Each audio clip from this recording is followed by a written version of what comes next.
বিকেলের আরেকটি মজাদার নাস্তার রেসিপি নিয়ে আবার হাজির হয়ে গেলাম। সবাই কেমন আছেন? আসসালামু আলাইকুম, welcome back to my channel নিপাস cooking world. তো কথা না বাড়িয়ে চলুন মূল রেসিপিতে চলে যাই। এর জন্য আমার লাগবে একটা আলু আর একটা গাজর, যেটা আমি ছিলে নিয়েছি। এরপর ঠিক এইভাবে আমি পিলারটার সাহায্যে কেটে নিব। দেখতে পাচ্ছেন, আপনারা চাইলে কিন্তু এটা নাইফ অথবা যেটা দিয়ে কাটতে আর কি পছন্দ বোধ করেন সেভাবেই কেটে নিতে পারেন। তো গাজর আর আলুটাকে আমি এইভাবে ঠিক লম্বা লম্বা করে কেটে নিলাম। আপনারা কিন্তু আপনাদের পছন্দ অনুযায়ী এবং আপনারা যেটা দিয়ে কাটতে ইজি বোধ করেন সেটা দিয়ে কেটে নিতে পারেন। এরপর এখানে আমি কিছুটা লবণ দিয়ে ভালো করে মেখে রেখে দিব 10 মিনিটের জন্য। এইটা অবশ্যই করতে হবে, এতে কি হবে যে পানিটা থাকবে গাজর আর আলুতে, সেই এক্সট্রা পানিটা বের হয়ে যাবে। 10 মিনিট পর এখানে আমি কিছুটা ঠান্ডা পানি দিয়ে এবার এটাকে ভালো করে ধুয়ে নিব। সেই পর্বটা দেখালাম না, কারণ আমরা সবাই ধুতে জানি। ধোয়া হয়ে গেলে এটাকে চিপে একেবারে ড্রাই করে নিব। যেমনটা দেখতে পাচ্ছেন, এখানে কিন্তু একটুও পানি নেই। এরপর একটা চপিং বোর্ডে একটা নাইফের সাহায্যে আমি ঠিক এইভাবে করে এটাকে একটু কেটে নিব। এটা কিন্তু একেবারে কুচি কুচি করব না, জাস্ট হালকা একটু চপ করে নিব, যেমনটা আপনারা ভিডিওতে দেখতে পাচ্ছেন। এরপর এটা কাটা হয়ে গেলে এখন এর সাথে আমি কেটে নিব অল্প একটু পেঁয়াজ। আমি এখানে হাফ থেকেও 4 ভাগের 1 ভাগ পেঁয়াজ ইউজ করছি। তো পেঁয়াজটাকেও ঠিক এইভাবে কুচি করে কেটে নিব, যেরকমটা আমি আলু আর গাজরটাকে কেটেছি ঠিক ওই সাইজ করে ক্রাশ করে নিব। আর এটা কিন্তু কাঁচামরিচ না, দেখতে কাঁচামরিচের মতো। এটা খেতে কোনো ঝাল নেই, বাট সুন্দর একটা স্মেল আসে ক্যাপসিকামেরই মতো। তো আমি এটাকে নিয়ে নিলাম। আপনারা চাইলে কিন্তু এখানে ঝাল কাঁচামরিচটাও ইউজ করতে পারেন। আমি যে কাঁচামরিচটা ইউজ করেছি সেটা না করে আপনারা কিন্তু নর্মাল যে আমরা কাঁচামরিচটা খাই সেটাও ইউজ করতে পারেন।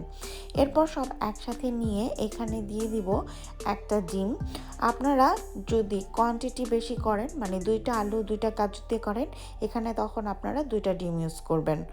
তো এখানে আমি একটা ডিম দিয়ে নিলাম। তারপর এখানে দিয়ে নিলাম হাফ চা চামচ গোলমরিচের গুঁড়া, আর দিয়ে নিব স্বাদ মতো লবণ। লবণটা আপনারা আপনাদের পছন্দ অনুযায়ী, আপনারা আপনাদের টেস্ট অনুযায়ী দিয়ে নেবেন। আর এখানে দিয়ে দিব আমি 4 থেকে 5 টেবিল চামচ ফ্লাওয়ার। এটা ময়দা, আটা, আপনারা যেটা ইউজ করতে চান সেটাই, হাতের কাছে যেটা আছে সেটাই ইউজ করতে পারেন।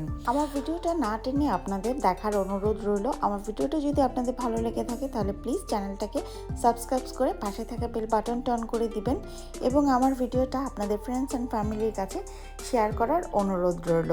আর যারা অলরেডি আমার চ্যানেলটাকে সাবস্ক্রাইব করে রেখেছেন তাদেরকে অসংখ্য ধন্যবাদ। তো এইটাকে আমি ভালো করে এবার একটু নেড়ে চেড়ে মিশিয়ে নিব সব কিছু। তারপর চুলায় আমি পর্যাপ্ত পরিমাণে তেল দিয়ে ফ্রাই প্যানে তেলটা মিডিয়াম লোতে রেখে গরম হওয়া পর্যন্ত ওয়েট করব। এরপর এরকম ছোট ছোট করে বল বল করে আমরা এই তেলের মধ্যে এই ডোটাকে দিয়ে নিব।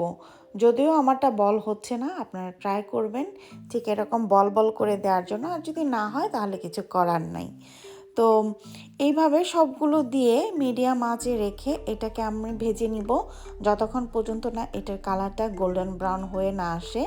আর এটার কালার কিন্তু একেবারে আমরা যেরকম দেখি যে গোল্ডেন ব্রাউন সেরকম হবে না, একটু কালারটা অন্যরকম হবে। তো আপনারা আপনাদের পছন্দ মতো কালার করে এটাকে ভেজে নিতে পারেন, বা বেশি ভাজতে যাবেন না, তাহলে কিন্তু পুড়ে গেলে সেটা খাওয়ার টেস্ট আর থাকবে না। বাসায় অবশ্যই বানিয়ে দেখবেন, খুবই মজাদার এবং হেলদি একটা রেসিপি। অনেক বাচ্চারা আছে যারা নাকি ভেজিটেবলস খেতে চায় না, ডিম খেতে চায় না। আমি মনে করি ওইসব বাচ্চাদের জন্য বিকেলের নাস্তা হিসেবে পারফেক্ট একটা রেসিপি। তো এইভাবে করে সবগুলো দিয়ে অল্প অল্প করে আমি মিডিয়াম আঁচে রেখে এটাকে গোল্ডেন ব্রাউন করে ভেজে নিলেই হয়ে যাবে আমাদের মজাদার বিকেলের নাস্তা। আমি আবার বলছি, আমার ভিডিওটা যদি আপনাদের ভালো লেগে থাকে তাহলে প্লিজ আমার চ্যানেলটাকে সাবস্ক্রাইব করবেন, পাশে থাকা বেল বাটনটা অন করে দিবেন। আর আমার ভিডিওটা আপনারা আপনাদের ফ্রেন্ডস অ্যান্ড ফ্যামিলির কাছে শেয়ার করে দিবেন, যাতে আমি নতুন নতুন ভিডিও দেওয়ার সাথে সাথে সবার আগে আপনারা নোটিফিকেশন পেয়ে যান এবং আমার ভিডিওটা দেখতে পারেন।